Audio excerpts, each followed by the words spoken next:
Olá, tudo bem? Este é o 15 Minutos, podcast aqui da Gazeta do Povo. Daqui a pouco o nosso tema vai ser as mensalidades em escolas particulares nesse período de pandemia do coronavírus. Daqui a pouco a gente fala desse tema nesse episódio especial aqui do podcast. Antes, deixa eu lembrar que você que é ouvinte aqui do 15 Minutos tem aquele preço especial para assinar a Gazeta do Povo, hein? São só 99 centavos nos 2 primeiros meses. Assinando a Gazeta, você tem acesso a notícias, colunas, informações exclusivas e, claro, apoia aqui o nosso podcast. Aproveita e clica no link na descrição do episódio de hoje. Com as crianças e adolescentes em casa, pais e escolas negociam desconto nas mensalidades durante o período de quarentena, mas o jogo é duro, viu? Muitas escolas estão oferecendo descontos na mensalidade. É uma forma de não perder os alunos, evitar prejuízos ainda maiores e ter que demitir funcionários. Um projeto de lei em discussão na Assembleia Legislativa aqui do Rio tenta criar uma regra para todo o estado. 30% de desconto nas mensalidades de faculdades, cursos e colégios. Olha, já são 5 estados do país em que deputados estaduais têm propostas de lei que, caso sejam aprovadas, devem obrigar escolas e universidades particulares a reduzir as mensalidades. Isso, claro, levando-se em conta a suspensão das aulas presenciais pela pandemia do novo coronavírus. Mas será que tem alguma possibilidade efetiva de que isso venha a se tornar realidade? Bom, nesse episódio aqui do 15 Minutos, eu recebo como convidado o advogado Rodrigo Xavier Leonardo. Ele que é professor de Direito Civil na Universidade Federal do Paraná, mestre e doutor em Direito Civil pela USP. Bom, doutor Rodrigo, antes de mais nada, obrigado por participar aqui do podcast 15 Minutos da Gazeta do Povo. Tudo bem? Tudo ótimo, muitíssimo obrigado, Márcio. É uma oportunidade de poder falar com vocês. Vamos lá então para falar desse tema tão importante. Doutor Rodrigo, muita gente que está ouvindo a gente agora e que estuda em instituições particulares ou que os filhos estudam em escolas particulares, com certeza já pensou em algum momento, né? Será que esse período de escolas fechadas não pode ou não deve representar também que os gastos dela estão sendo menores, das instituições? Nessa lógica, seria razoável pensar que essas instituições deveriam oferecer mensalidades menores nesse período, doutor Rodrigo? Veja, Márcio, o momento é muito importante e essa questão específica, ela precisa ser tratada com a complexidade que ela tem. Na minha opinião, é difícil uma orientação única, porque o funcionamento das escolas é muito dispar. Vamos supor, há escolas de educação infantil que pura e simplesmente estarão fechadas. Há escolas de educação fundamental que estão fazendo um enorme investimento para poder substituir as aulas presenciais nesse momento especial para aulas virtuais, por intermédio de mecanismos de tecnologia.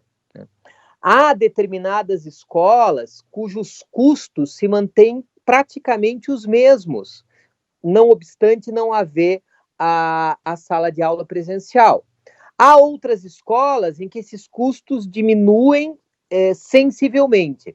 Eu tenho dificuldade de entender a possibilidade de uma solução única para todos os casos. Sem querer cair em lugar comum, é lógico que o preferível é uma boa comunicação, uma comunicação leal e uma negociação tomando em conta cada uma dessas particularidades. E aí, dentro desse sentido que o senhor está colocando, a gente volta aqui ao que eu disse na abertura do podcast, que é a história das leis estaduais ou propostas de lei, né? Pelo menos 4 estados e o Distrito Federal, que tem deputados estaduais que apresentaram projetos de lei lá querendo colocar uma imposição para redução de mensalidades. Quer dizer, não parece que é uma saída das mais razoáveis a gente pensar que uma lei estadual pode obrigar as escolas com tantas situações diferentes a reduzir mensalidade nesse período, né, doutor Rodrigo? Olha, me parece que há pelo menos 2 perspectivas que nós temos que considerar. Uma da legalidade e uma da razoabilidade. Tá? Sob a perspectiva da legalidade, eu não tenho a menor sombra de dúvida que os estados não têm competência para legislar sobre mensalidade. E por que eles não têm competência para legislar sobre mensalidade? Porque este é um assunto de direito civil, de contratos. e a competência exclusiva para legislar sobre contratos é da União Federal, nos termos do artigo 22, inciso 1º da Constituição Federal. Assim, estes estados, ao legislarem sobre mensalidade, estão interferindo no regramento jurídico de contratos, e eles não podem fazer isso.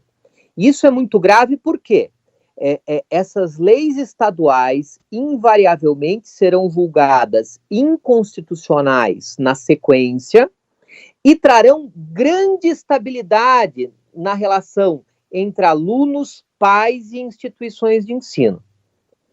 Posso chamar a atenção que, pelo menos em mais de uma oportunidade, o Supremo Tribunal Federal já decidiu que são inconstitucionais as leis estaduais que tratam de mensalidade. Isso sob o ponto de vista da legalidade. Mas não menos grave me parece a questão sob a perspectiva da razoabilidade. Porque, como dissemos há pouco, há uma diversidade de situações entre as escolas. E se o legislador estadual impõe um determinado percentual de desconto, vamos supor, um desconto de 30%, como eu verifiquei em alguns estados, ele já dificulta a negociação, porque você já tem um percentual básico que se determina para essa conversação.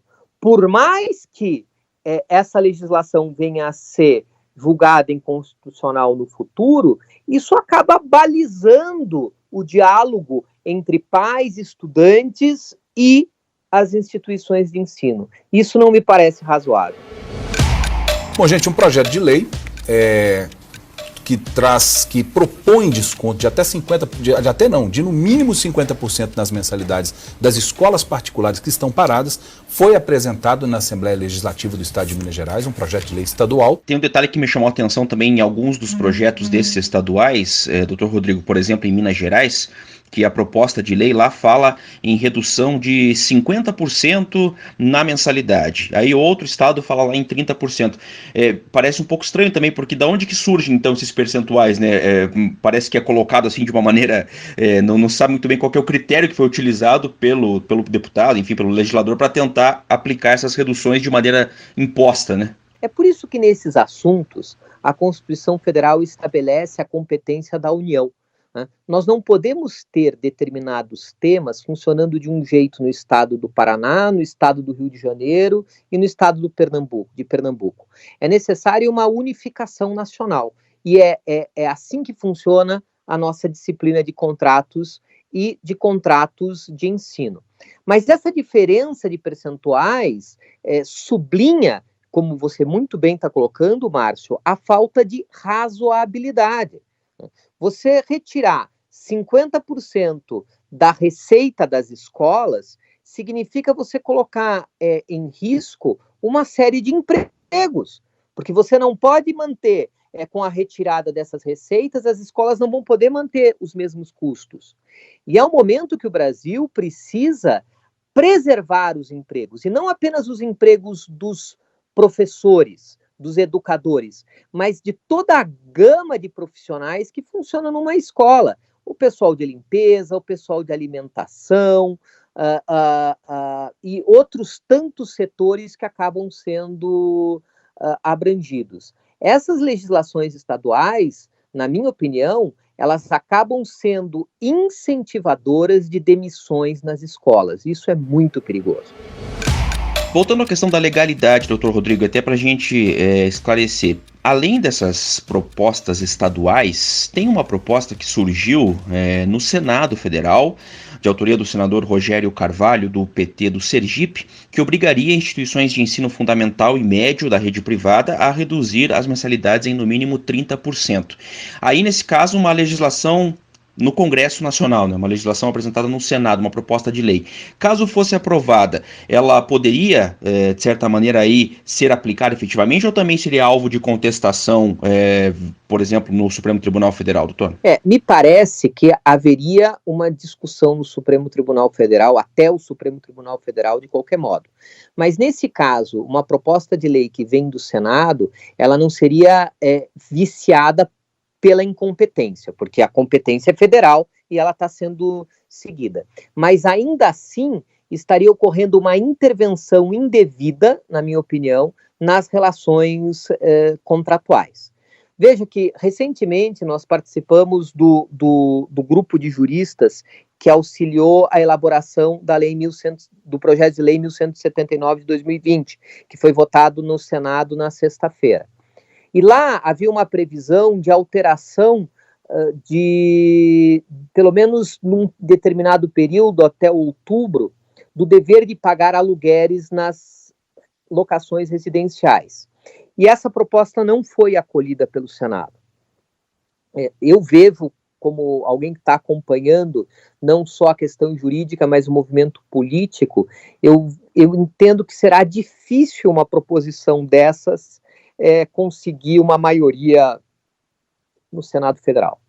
Se não foi possível para a locação residencial, que diz respeito à moradia, aquele ponto básico para assegurar a vida e a segurança do cidadão, não vejo que haja um ambiente suficiente para fixar um percentual de desconto obrigatório nas mensalidades. Agora, esse projeto inicialmente previa até o não pagamento de mensalidade, né, da parcela mensal, mas isso foi retirado do texto. O que vai ficar valendo? Fica proibido o despejo, as liminares de despejo vão ser suspensas, pelo menos até o fim de outubro. Eu gostaria de dizer que esse projeto, na verdade, é decorrente de uma iniciativa, como relatou a relatora Simone, do Poder Judiciário, com diversos professores da área do direito privado, todos receosos e com razão de que nós vamos ter, nesse período triste que vivemos, uma verdadeira revolução, sob o ponto de vista negativo, nas relações jurídicas privadas. Infelizmente... Pois é, bom, já que estamos aproveitando a conversa aqui, doutor Rodrigo, o senhor citou aí essa aprovação da legislação na semana passada em relação às mudanças aí para esse período da pandemia. Quais são os principais tópicos que o senhor apontaria em relação a essa lei, a 1179, é isso, né? O projeto de lei 1179, ele é destinado especificamente a tratar das relações de direito privado, de direito civil, de direito entre os particulares. E ele traz mecanismos de aplicação da nossa legislação muito particulares para este momento. Ele foi votado e aprovado com ampla maioria no Senado e agora segue para a votação na Câmara dos Deputados. Os principais pontos que são alterados: suspensão dos prazos prescricionais, né? O que são os prazos para que as pessoas possam exercer direitos em juízo. Suspensão dos prazos de uso capião, que é o mecanismo pelo qual pode-se adquirir a propriedade pela longa posse somada a outros requisitos. Nesse período, o tempo de posse não contará para a uso capião. Proibição de liminar de despejo em várias modalidades de locação, inclusive a modalidade da locação residencial.